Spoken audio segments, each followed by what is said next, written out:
I am Lace. This is Pina. And we have a special guest today. Woo! Yeah! Oh my god! PunchRockGrind! Let's get out there, kick some Trunk slam chest. Fist rock bone. Stump beef knob. Smash lamp jaw. Punch rock groin. Hello! Hello everyone. Would you like to introduce Hello yourself? Pina, hello Lace. My name is Edward.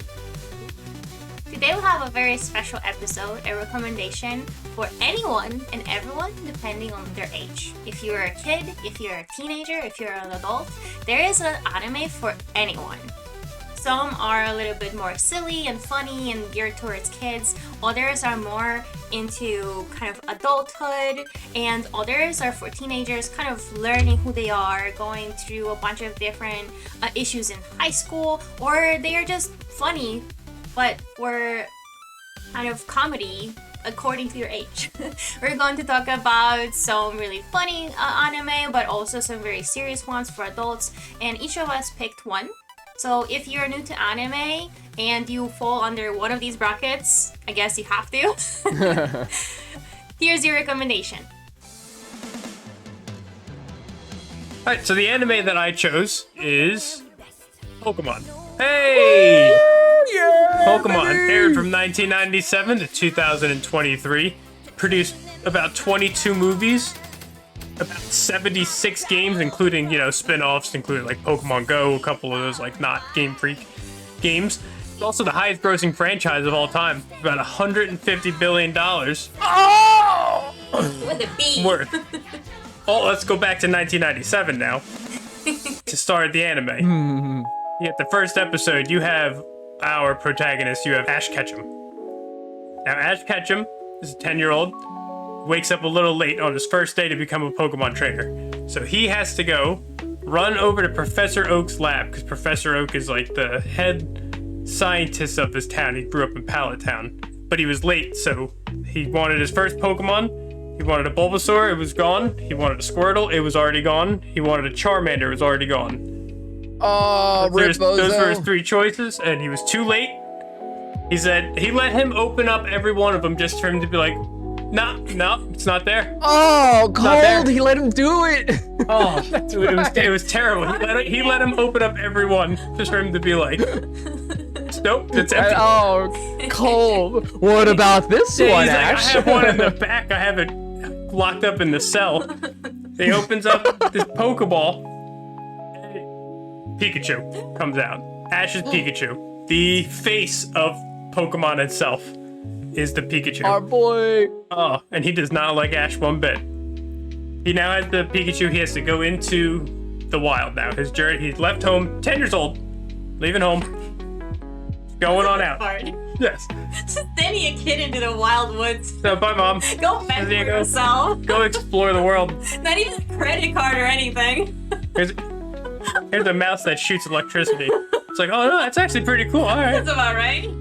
Not even a tent. Going out. He has to fight these Spearow, or he's gonna battle these Spearow. He threw a rock at it. Now we got it really mad, right? So he said we have the classic anime whoop bubble on the head. So Ash found a bike. It was laying on the. There was a woman fishing at the river. He grabbed her bike. He took off. Now she's real mad. She's chasing him down now. Just Grand Theft Auto. Now he's riding this bike like crazy. The Spearows are coming. They're chasing him down, and it becomes this whole big showdown. Pikachu comes and it's like pouring rain, and Pikachu blasts the electricity into the sky with the rain, and it travels through and gets a whole flock of Spearow down. And now, remember the bike was stolen? Well, she finally caught up. Now this is our other protagonist, Misty. Misty is now. She joins the gang by constantly being on his case about, you owe me a bike, remember? You owe me a bike. But she continues to hang around. They become best friends. It's great. Now, moving forward in the series, he meets other companions. There's Brock, who is also very soon, and after I think it's like the second or third episode, he meets Brock. Those three are like the trio that travel in the world together. They are the team. And now, with every protagonist in a story, there's an antagonist. Now, constantly throughout the entire series, these three are getting harassed by Team Rocket. Jesse, James, and Meowth. They're the main ones who are giving our protagonist a problem throughout the entire series. Constantly trying to steal the Pikachu, constantly coming up with plans to trap them, foil wherever they're going, like blocking roadways, trapping them in little areas that they can't get out. They always manage to get out because Team Rocket is not very smart. They are very persistent. Now, I think this show is very important for like kids growing up because it's really teaching you how to, one, because you're battling with other people against like their Pokemon, so it's teaching you like that it's okay to lose, whatever competition it's in. You know, you don't have to always be the winner to be like to have a good time and still do everything. Like you don't need that. I think it's also teaching kids about like friendship because the three of them are together throughout the entire series. They go through so many different like trials and tribulations, should I say? Yeah. Throughout the entire series, and they're always constantly together, including the Pokemon. Like Ash has a special kinship with his Pokemon too. Like they're all very special friends. There's some episodes, guaranteed, that can make you tear up, even as an adult, as a 30-year-old. Yeah. Going into it, there's some stuff that can make you tear up still to this day.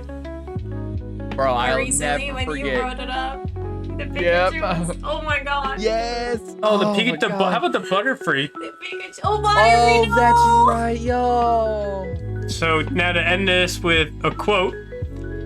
See now that the circumstances of one's birth are irrelevant. It is what you do with the gifts of life that determines who you are. And that is said by Mewtwo, the first legendary Pokemon we meet in the Pokemon franchise, in the first movie. Wise words. Pokemon for the win. この想いを消してしまうにはまだ人生長いでしょう Humankind cannot gain anything without first giving something in return. To obtain, something of equal value must be lost. This is the first rule of alchemy. Fullmetal Alchemist is a story cram-packed with action, adventure, science, religion, love and loss. Some parts are just kind of for your ooga booga brain for when I want to sit on the couch and, be a neckbeard. But it also has very deep, thought-provoking messages laced throughout the show. Messages and themes that a lot of young adults may find themselves faced with as they also take steps on their own adventures towards adulthood. Our main boys are Edward Elric, who is 5. That is the older brother to Alphonse Eric, 4. Tragically, they've lost their mother due to a disease, and since their dad is currently at the gas station getting cigs for the last couple years, the boys are left orphaned to be taken care of by their family friends, the Rockbells. Now, I'm not gonna give away every beat and story thread here, but long story short, the boys learn alchemy at like 10 and try to pull some voodoo magic with the power of science to bring back their dead mother. Mommy, we're coming and pulling you from the grave. Just to have it backfire and cost Alphonse to lose his entire body and Ed to lose his left leg. Oh, What? Yeah. not good. But luckily enough, their mom did come back, which was cool. The only problem was she was kind of like turned inside out. So she just basically kind of like Thanos pieced away almost instantaneously because she didn't really have anything to hold the Kool-Aid in, if you get what I'm saying. Oh, why'd she even come back? Inside out. That's the power of the equivalent exchange, man. And Comes back just to yeah. die. That's no good. God. Luckily enough, Alphonse didn't have to see this because he got vaporized into nothing. But poor Ed had to see everything go down. And so in order for him to get his brother back, because he's like, tried it with my mom, that didn't work. In order to get his brother back, he decided to go to the other side and offer up his arm as tribute to get his brother back. But Monkey Paw Curls it's not his body. He asked for his brother's soul. So through the power of alchemy, magic, science, however you want to define it, he bonds his brother's soul to a suit of armor, making it a living suit of armor to which he is destined to live into for eternity, forever being the same age that he was presented into this body, can never sleep. He is just a demon forever. Oh, not demon, but he is a sad, sorrowful child forever trapped in a metal prison. Not long after these boys' fantastic CPR remove that they tried pulling, the military hears about them. And by the age of 12, Ed, congratulations, you're the youngest with your brand new robotic arm and leg to join the military, making you the Full Metal Alchemist. Full metal, he only has part metal. Yeah, you should see the hee-hee-ha-has his brother gets all the time when the big pseudo armor walks by and he's like, no, me. Oh. They use their new status here to help travel the world to find a method and a cure to bring their bodies back. All while fighting civil unrest, wars, corruption, and basically demons that are that go by the names of like the Christianity 7 sins. Like every teenager does. Oh, big time. Every edgy boy, come on now. If you didn't in the early 2000s have like some bangs covering your eyes, you know, you weren't hard enough, bro. We got characters such as envy, greed, pride, gluttony, lust, sloth, and wrath. So, with all that out of the way, I know that was a lot of dumping. But with all that out of the way, I wanted to share some of my favorite theology and meanings the story has presented in the 64 episodes. From the heartfelt, easy to digest, to the more human level of understanding that you don't get in most animes. Messages and parables young adults can learn from for wisdom, rather than learning from the mistakes themselves.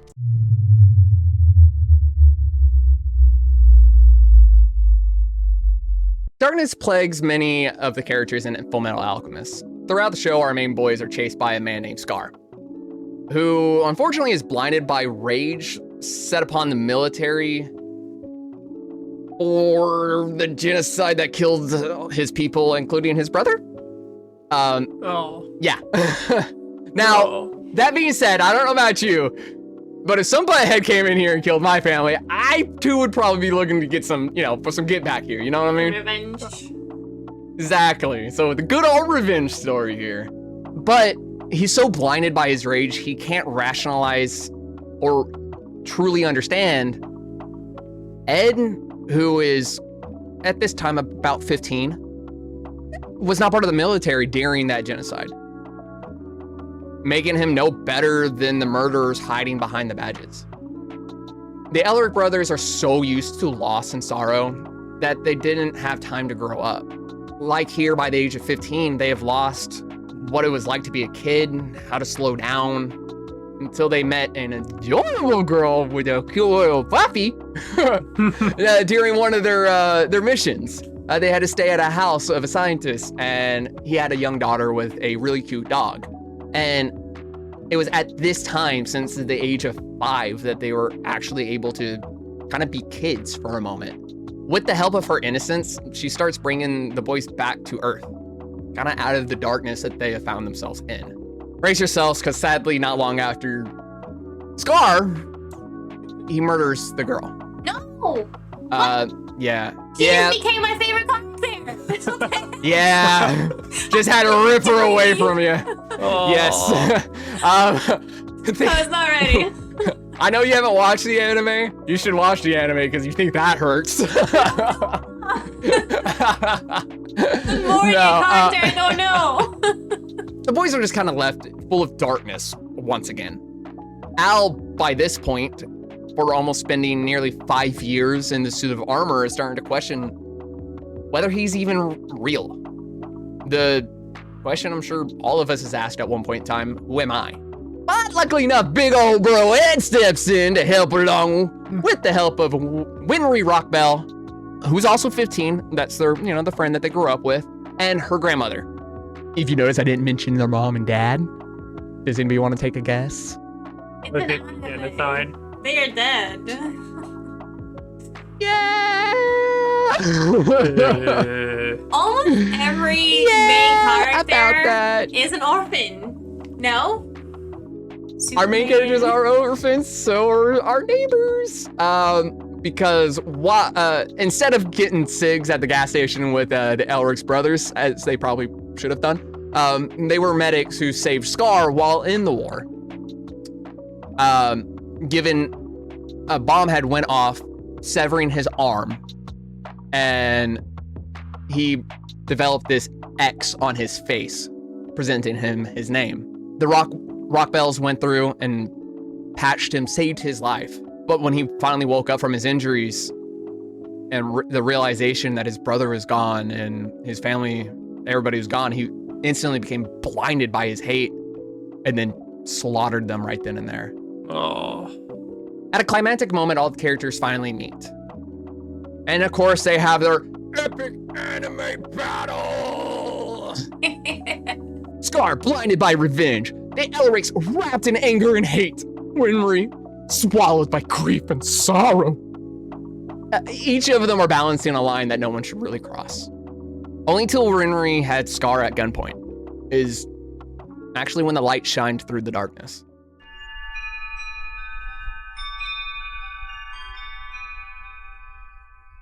The toughest thing for me while growing up, especially in my teens, was my sadness and anger.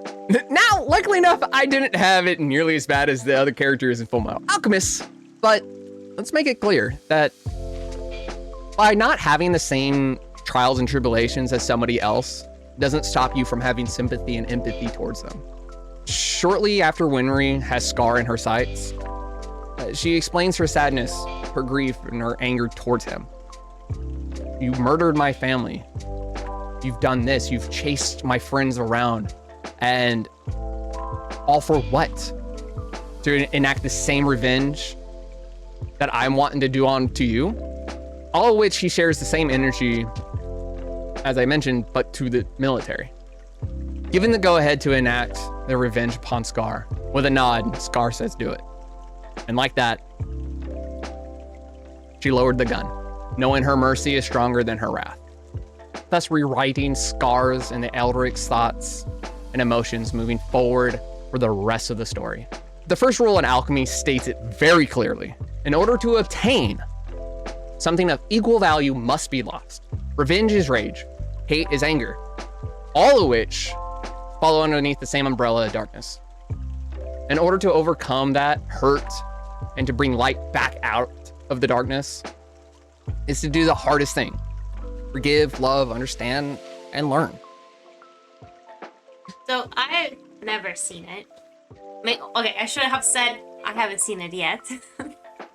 What is the delivery like? Because from what you said, it covers a lot of very heavy topics, but from just seeing the art style, it seems like it may have like very funny aspects. So does it deliver a lot of lessons through jokes and comedy, or is it more like serious drama for teenagers? It's a cake.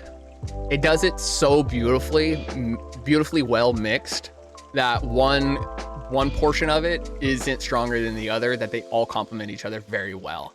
As I mentioned in it, there is a lot in here that's for the ooga booga, let me be the neckbeard weeb on the on the couch and have, a good time. They got, Mr. Armstrong, big glorious muscle man.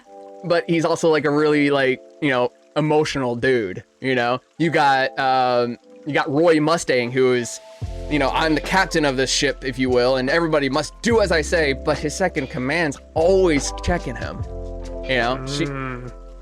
There's a bunch of different things like that. For example, during a heavy fight scene, the Elric brothers defeat somebody else in a suit of armor. And in the suit of armor, it jumps up and attacks them again. Now, this has never happened before in the anime, and it's very serious, so they're about to die.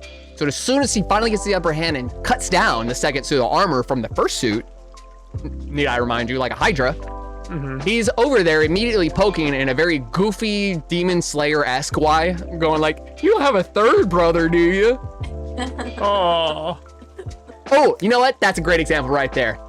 I said cake, all that stuff a minute ago. Full Metal Alchemist ran so Demon Slayer can walk. Okay, now I have to. All right. Yep. Gone. Let me just.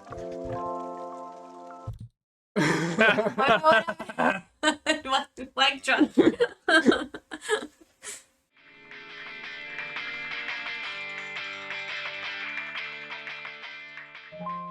As we exit our teenage years and grow into adulthood, we're looking for different topics, a little bit more mature, things that are not just funny and teaching us life lessons that we already know as young adults. We're looking for something with a little bit more drama, a little bit more sex, drugs, and rock and roll, as I'd say. Clear that tea.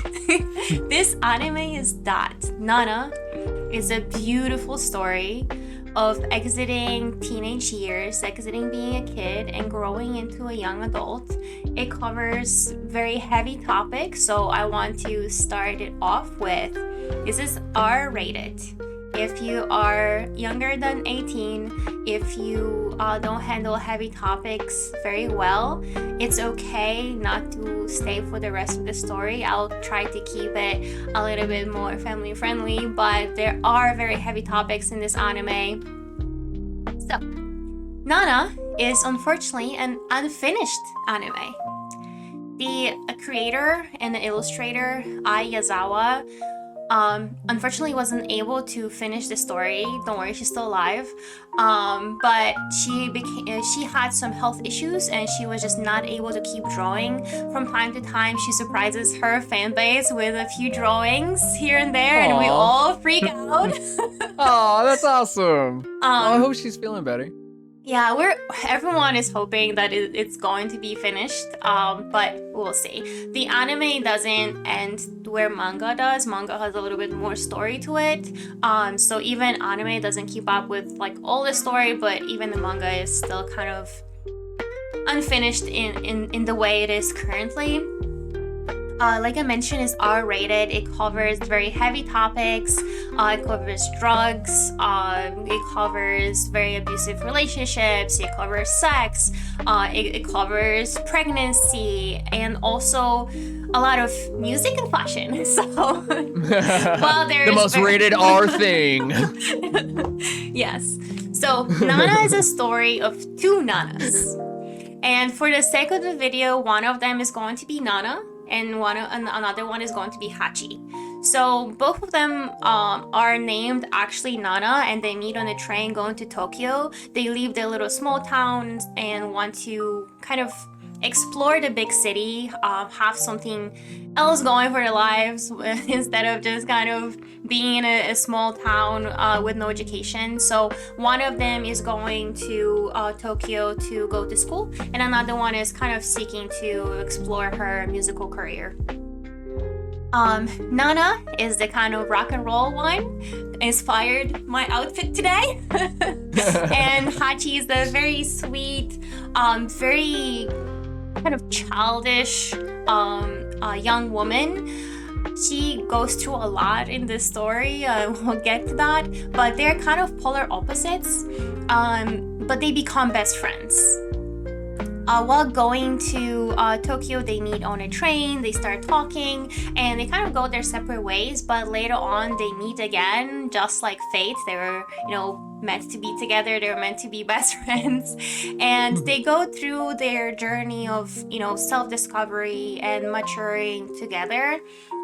They typically don't seem to have a lot in common at first, but grow as their friendship matures as well, and they become inseparable. They become true soulmates in like a platonic way, but maybe not. There's many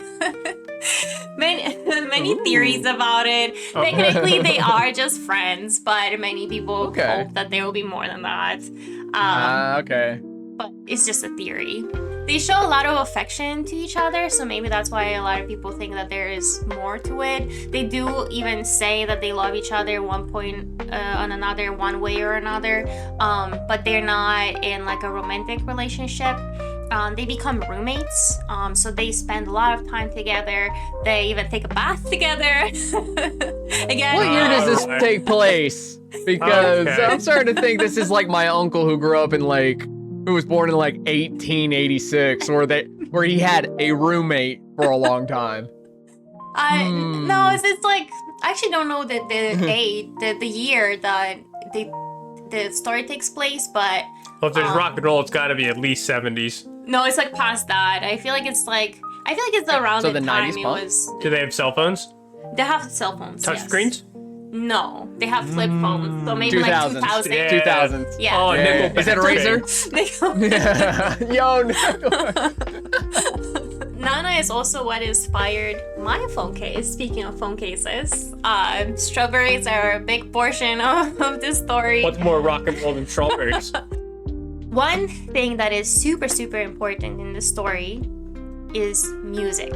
Like I mentioned before, rock and roll. Nana is a very talented singer.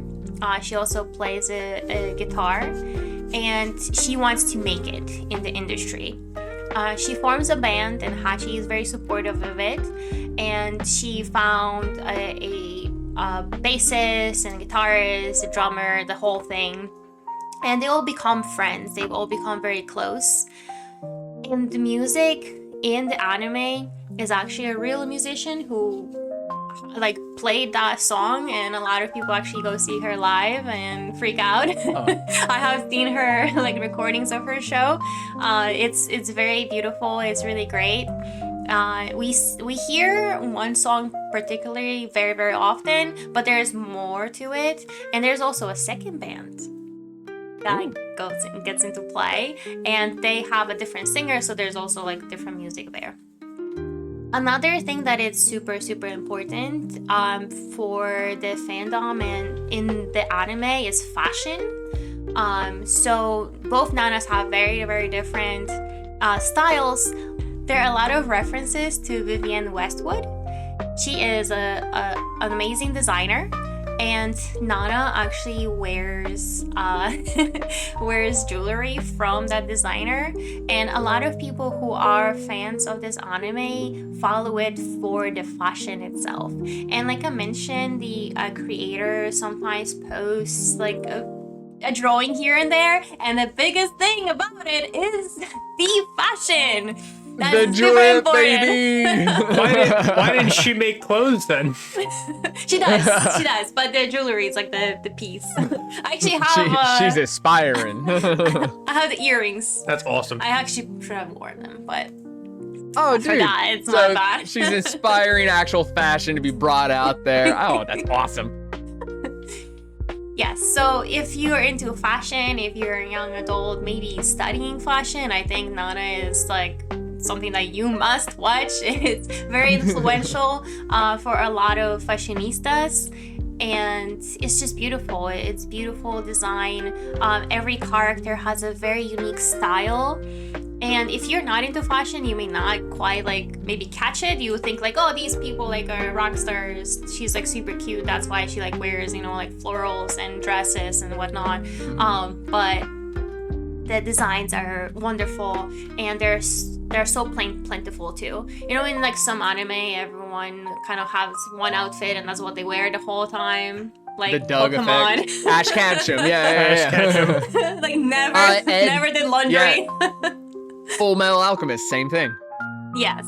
So in Nana, that's not the case. We see many, Okay. many different outfits. And also when they do perform on stage, they change and they have different outfits.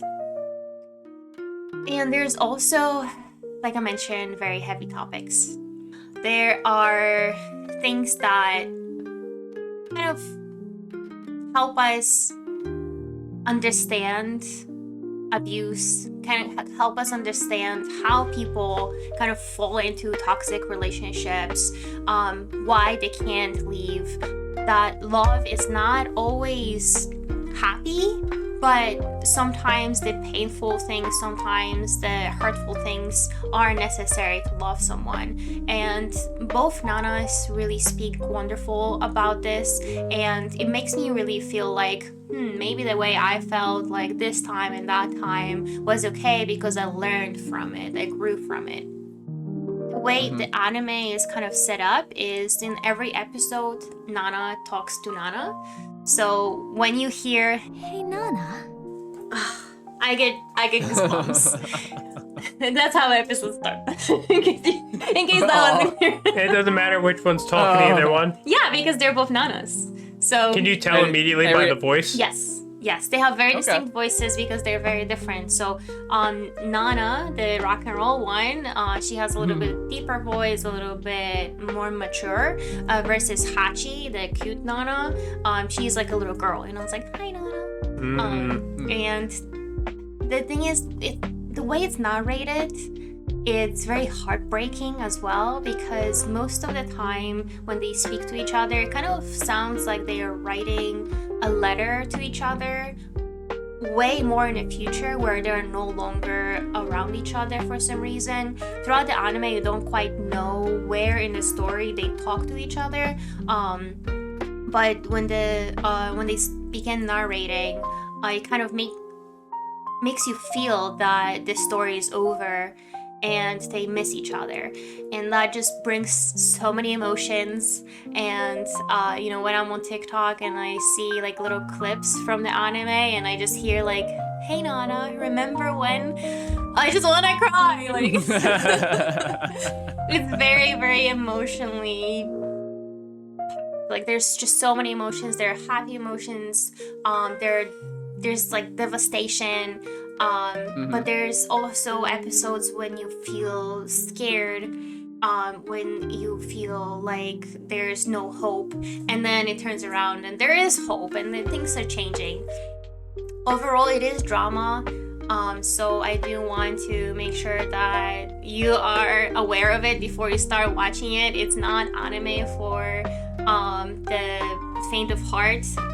And like I mentioned, there's also drugs. So this is also a good story showing you that, drugs can ruin your life, can ruin your friendships and your relationships. And there are consequences to it. So you hopefully will learn from this anime instead of, on your own mistakes. I hope so. But if you are going through it, I feel like that's an anime that can help you kind of with that challenge, and maybe help you get past it and get help. So definitely lots and lots of heavy topics, but at the end of the day, it is a story of love, friendship, and self-discovery. And ladies and gentlemen, thank you all so much for watching, all the way from our childhood recommendations, teenage to the adulthood, bringing up all the positive, negative, and thought-provoking ideas brought to them. Ed, Mr. PunchRockGrind, you beautiful soul, thank you for joining us today. Thank you for having me. Lace, pleasure, thank you always. And hey, you like, subscribe, hit that bell, and you see this video right here, the one that's vlogging. Watch it. We got more. All right, see you later. Bye.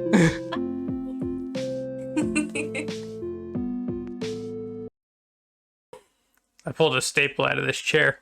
Oh my god.